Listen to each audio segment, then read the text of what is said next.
All right, welcome back everyone to Jface Games. It's been a while.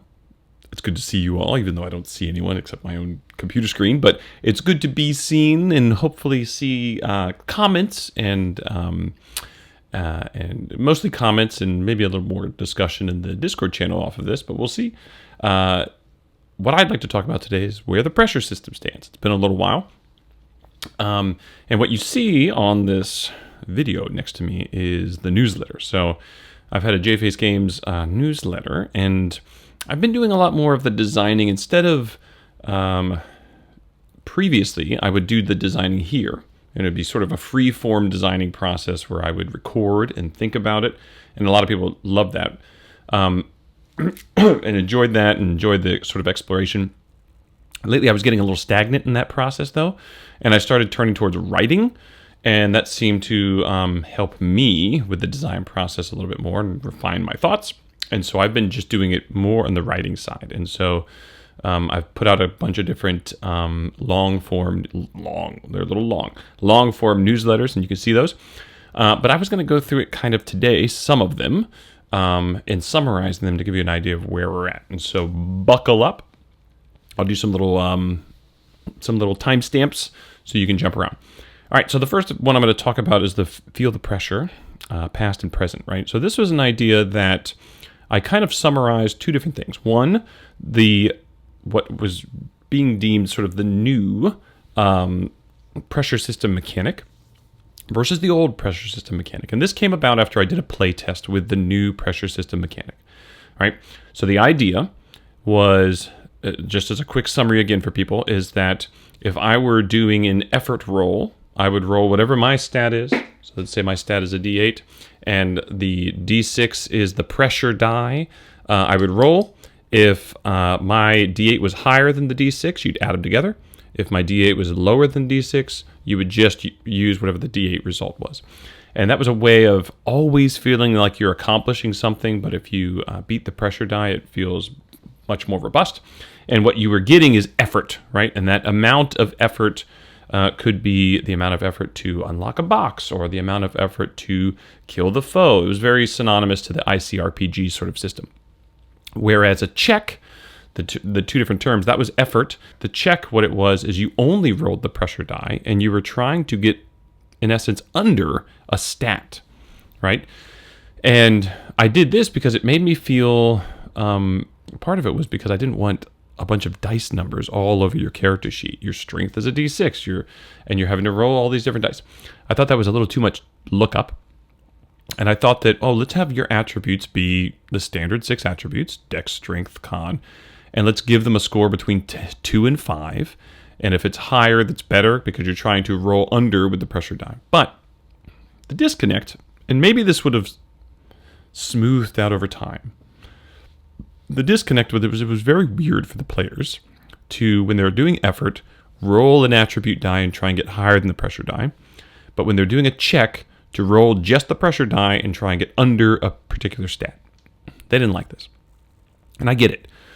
Not to mention that now you had attributes, but you also had skills, because I was trying to use both of those.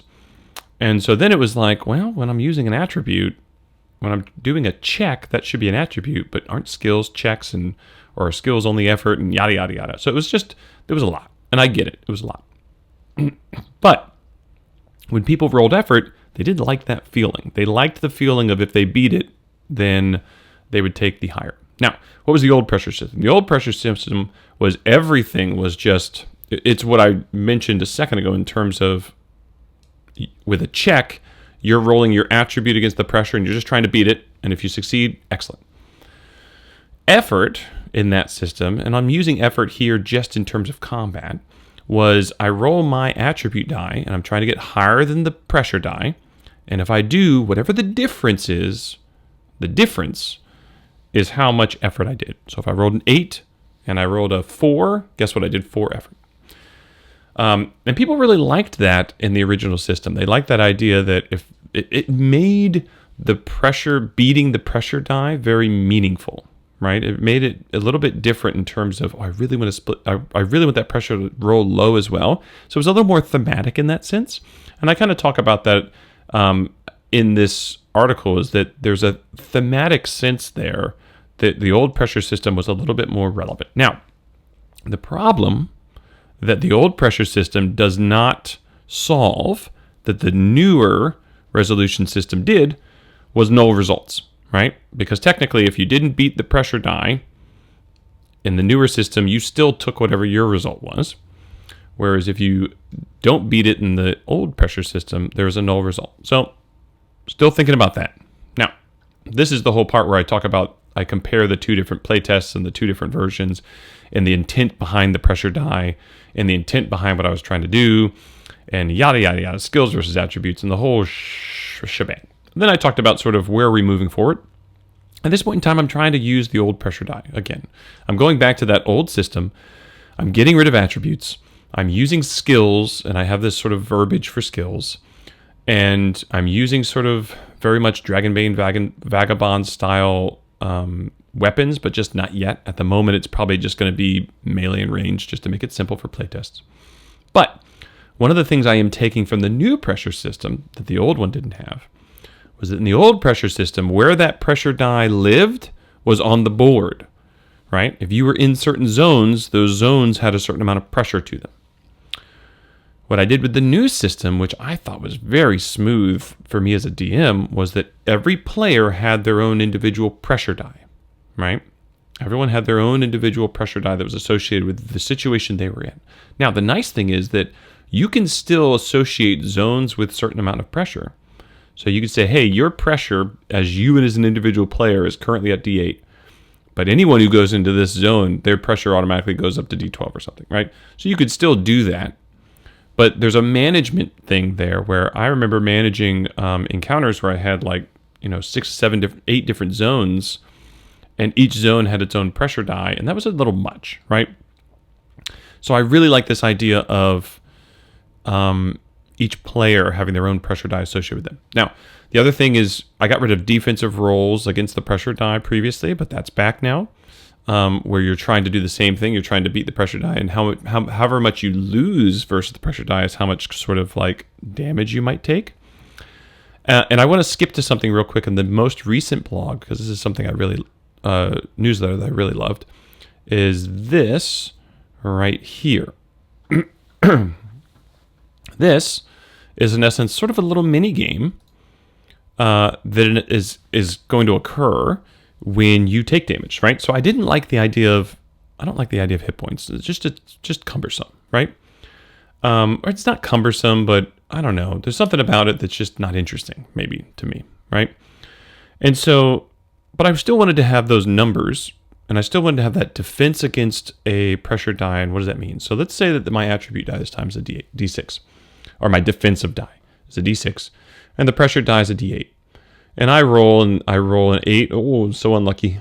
And my stat is a 2. So now I've got 6.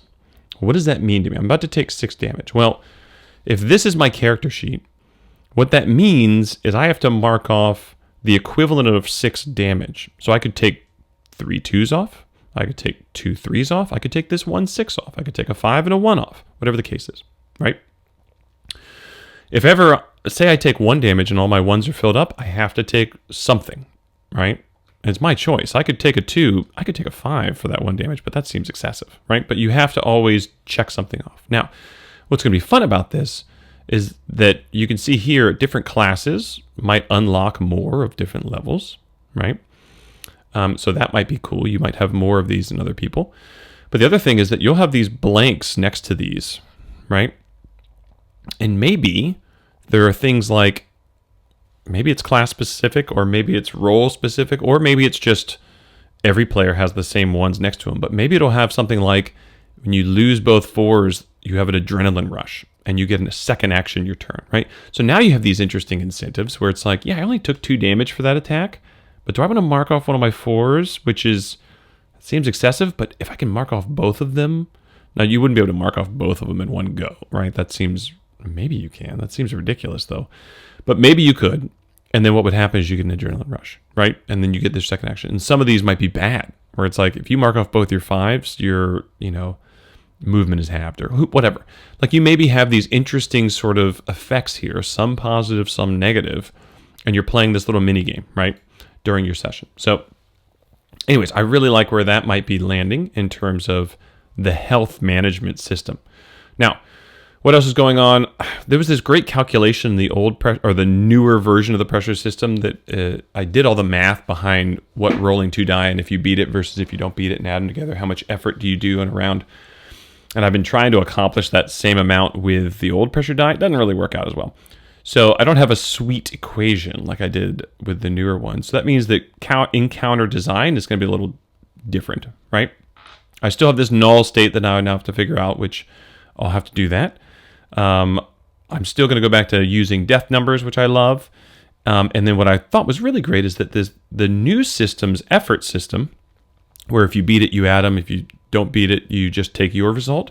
I think I'm going to put that into the magic system, right? I always had this challenge with figuring out what's the magic system going to look like? How is it going to involve the pressure die, etc.? And I really like this idea of maybe that part of it starts to become a little bit more of the magic system, okay? So we'll see. Now, what are some other things that have been going on? My most recent post was really looking at character design, right? So here are the different things that I want to kind of make up in a character. And it was also looking at what are the things that have been fun so far in the playtesting. And so I went through all of these things and I sort of brainstormed out. I came up with different motivational archetypes for characters. And so each one of these archetypes, whether you are your sort of motivation is treasure, or your motivation is glory, or your motivation is exploration or survival, etc., you're going to have an archetype, and then you're going to have a series of deeds or goals, right? And this is very much similar to the game Heart and the beats that it has, right? So these are examples of beats from the game Heart, where if you have the calling for enlightenment, one of your beats might be to sell or sacrifice a major resource to secure a secret, right? Excellent. So what's going to end up happening is you're going to have different deeds, which are specific actions you want to do, or you're going to have goals, which are different sort of accomplishments that don't have direct actions. And those are going to make up your motivation, and you're going to try to accomplish certain deeds and goals to succeed at your motivation, right? You're also going to have a flaw. And once again, I try to come up with archetypes for flaws. And these different archetypes, once again, are going to have beats, right? And so one of the other things is not only do you want to accomplish your motivation, but maybe there's something along the lines of, technically, if we're talking about story writing, and I'm talking about Brandon Sanderson's courses, which I talk about in this article, is that usually a character's flaw is standing in the way of their motivation. So maybe you have to complete your flaw before you get to your motivation. Maybe you can do deeds and goals towards your motivation, but maybe you can't ever succeed at your main motivation until you've completed your flaw or overcome your flaw. And part of overcoming your flaw is working through these sort of same concepts. You're working through these beats, right, that are associated with it. And I talk about how that might look and the Harmon story circle wheel and all kinds of stuff, right? And so at the end of the day, I had something like this where maybe you have to complete 3 deeds and goals and 3 lessons. I call the things for flaw, those are called lessons, right? So you're trying to accomplish 3 lessons, and you're trying to accomplish deeds, and then maybe at that point in time, you can actually get to the climax of your story, of your individual story, and now you're going to help other players work through theirs, right? And there was conversations about how would flaws, motivations, limitations, and barriers, all these different things have their own little archetypes to them, and how do they mechanically potentially work for the player, not just thematically, right? And so I brainstormed some ideas of how that might mechanically work. Now, down here is a list of the skills, and this is kind of what the skill might look like on the character sheet, where the idea being that each one of these is an action verb, so it makes it more fun for the GM, hopefully, to ask them to, the player to do something, right? How are you going to handle that, etc. Make a handle check, right, etc. But I broke these into mental versus physical, because some of these words can be used for either, right? And so there's a description here that kind of goes through some of that, where, for instance, forcing physical is, it's offline. So, no, well, maybe that works. Force physically might be, so expressing, this should be body language sort of right here, performing. I didn't copy that one over, right? So this one right here, force, obviously would be like breaking doors, punching through things, moving things, etc. But force mentally might be convincing someone assertively or persuading them, sort of intimidation, right? So I just mixed up this one here. And of course, it's the one I'm going to point at for this video. Combat skills, I talk about just using martial versus range. I go through this whole interesting sort of process of trying to figure out how to make a storytelling Madlibs sort of background. And I give some fun examples here. So here's the crown and skull sort of Madlibs example. I am blank equipped with blank, and it started with blank, but now I am blank. Here's distals. Distal has one. I grew up blank and spent my days blank, and I became the day blank. And then Quest has this massive one, the game Quest. And so I give an example of what those all look like filled out. I talk about what I like about them, what I would pick, and then eventually I come up with sort of my own. And it's a little long. It's not as long as Quest's, but it's a little long. And I've already gotten some good feedback about it, which is the idea of I was born as part of a status in an adjective settlement type where the people are known for community. I believe in ideal, but my flaw archetype, but am a flaw archetype. Ever since life event, I motivation archetype, this emotional state, etc. Right? And so as an example, you can see here, I was born as part of a nobility in a subterranean traveling caravan where the people are known for an unhurried sense of time. I believe in honor, but am a reluctant leader. Ever since I was taken prisoner, I seek redemption. This is not the life I was intended for. Now, some of the feedback so far, which I think is great, is that two things. One, in this sentence you have, I believe in an ideal, but am a, and then you have your flaw, where technically your flaw and your ideal don't need to be opposed. Your flaw should be opposed to your motivation. So that would, I'm probably going to switch up the sentences so those sort of meld together a little bit more. The other thing is someone mentioned that they don't really think that every player needs a quote-unquote life event. And so there will be a default here where this would say, ever since I was young, is the default if you don't want an event that was a catalyst for you, which is fine, right? Because then it just means your motivation you had was always there for you ever since you were a kid. You didn't have some sort of like, I was taken prisoner event, and that's fine. You don't need that kind of thing. I then talk about strategies and tactics. I'm not going to go into that right now, but in essence, those are sort of like, I make the synonym of, or the comparison to kits from the MCDM system or Guild Wars weapons. We talk about classes versus roles and give some examples. I go into the fame and renown system, and then go into NPCs, rivals, and then factions, right? So there's a lot of stuff there in this one, which I'm not going to go into all the details. The other fun post that I had, which I think is a really interesting one to look through, is this exploring a full module game, right? There was this sort of promise, I don't know if anyone else remembers this, but there was this sort of promise about 5e way back when, at the very beginning of the playtests, and maybe I'm wrong, but this is how I interpreted it, is that it was going to be the game was going to be almost modular in nature, where you had this very basic core rules that was ready for anything, and there would be modules that you would kind of be able to attach to it. And that's how it sounded to me, in terms of here's the basic math, here's the basic game, you want it to be more large war scale, boom, here's the large war scale module to attach to it. Here's this one. So it almost felt like a choose different parts of a game that you like. And I really love that idea. And so I started talking to people in the Discord channel about what would that look like if you had a purely module game. And the modules you add would change the tone of that game for you, right? And so what did that kind of turn into for me? Well, it turned into me for like, first, compiling a list with people on the Discord channel of what are the different components that make up different tones. And then let's see what the modules would look like for each one of those little individual components. So as an example here, if you're playing a survival game, what are the two main sort of modules you're maybe dealing with? Resource management, because you're trying to make sure you have enough gear and food, etc.